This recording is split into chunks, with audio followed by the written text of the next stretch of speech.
So now we're going to have a look at the respiratory system. We'll start at the very, very top and work our way down into the lungs themselves. We start off with the nasopharynx and the oropharynx, or the nose and mouth. Problems that occur with the nose and mouth: false teeth, milk teeth, people who've bitten the tongue, blood, fluids, polyps in the nasal cavities, this type of stuff, all can create problems with the airway upper. Also, we can get swelling, burns, heat. People have been caught in house fires, in confined spaces, inhale hot gases, and they swell the soft tissues of the nasal cavities and the oral cavities. We can also get the same problem with anaphylaxis, where the soft tissues around the face, the mouth and the throat swell up due to an allergic reaction. The biggest killer with most casualties across the UK in trauma tends to be the tongue. So at the back of the throat, we then have the tongue situated. We talk about 2 or 3 different ways of opening an airway, and those airway opening techniques are all designed to remove the tongue from the back of the throat. The classic head tilt chin lift puts traction onto the back of the throat, lifts the tongue forward and allows air to pass. But then we also have, with spinal injuries, the jaw thrust, which allows us to do exactly the same manoeuvre without tilting the head and potentially risking severing the spinal column. Once we go down, then we come to the trachea and the esophagus. The esophagus itself is where the food goes, the trachea is where air goes. Those 2 pipes are very closely connected, and between the 2 pipes, basically there is a thin membrane.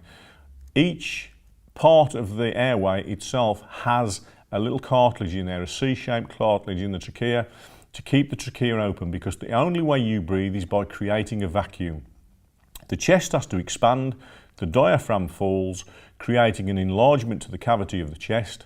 That creates the vacuum, and air then rushes in, down the trachea, into the lungs, filling the lungs with oxygen.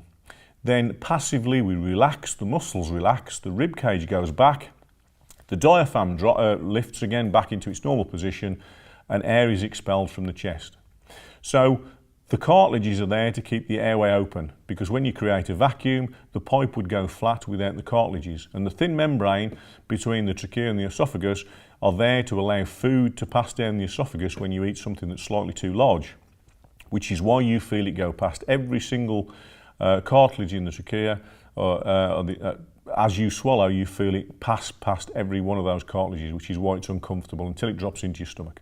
The biggest problem with the upper airway not only is infection and swelling, but also fluids. Stomach contents, vomit, blood, anything at all that blocks that airway must be removed or toileted or cleaned.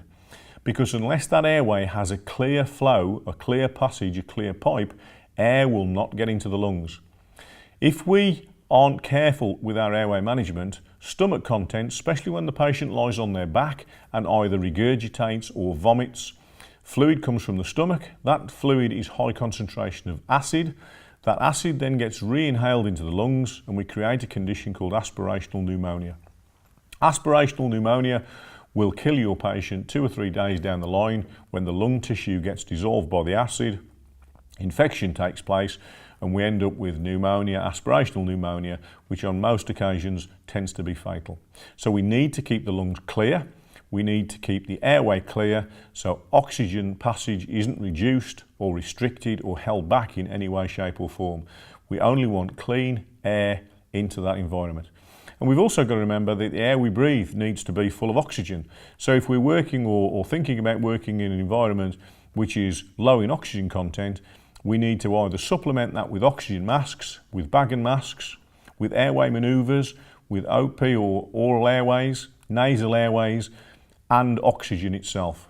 We need to supplement those oxygen levels, and the only way we can do it is either clean air or oxygen supplementation.